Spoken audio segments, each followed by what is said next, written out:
Almost everyone knows this person, Atif Aslam. He is like most celebrated singer and artist today. But did you all know he also strictly nurtures a sense of spirituality beyond his rock star status? To know more about his path towards Islam, let's begin the story of Atif Aslam. He grew up in a Punjabi Muslim family at Pakistan. Until his college days, he was not really into music. Instead, he was so passionate about sports. But then he began to take part in various musical competitions and eventually started his career in music industry. He successfully gained fame, money and millions of followers in social media. Yet only few know how he reflects on his religion Islam. His spirituality began very long time before he even started his career. You can see him saying mostly during his school days, whenever hard time passes through his life, for him Daru Sharif, that means sending blessings and salam upon Prophet ﷺ, was one thing that used to help him to get out of every problems. He always believed in Allah. It's a fact that he wasn't practicing so much, but he was very religious person by heart. Personally, he doesn't really care about people's opinion towards him, especially about his spiritual life.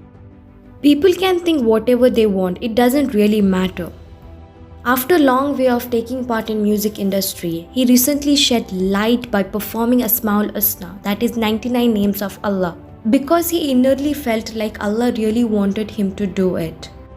After this, he claims to exit music industry by saying, "The topic of living music industry is one that's quite personal, but I want to keep myself attached to my religion while still being part of the world.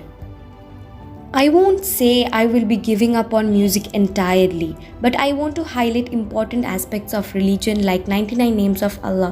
I feel happy to know that there are youngsters who are not just listening to my musics, but are also getting inclined towards these things." And now to speak about recitation, he had a strong wish to recite Azan at Holy Kaaba in Makkah. Beside all these, he also considered himself very lucky to receive a chance to perform Asmaul Husna. He couldn't explain how he felt while reciting these names. He said, "A day before recording it, I couldn't sleep at night and couldn't hold my eagerness. The feeling was beyond words. I never thought I would be so blessed enough to get a chance like this."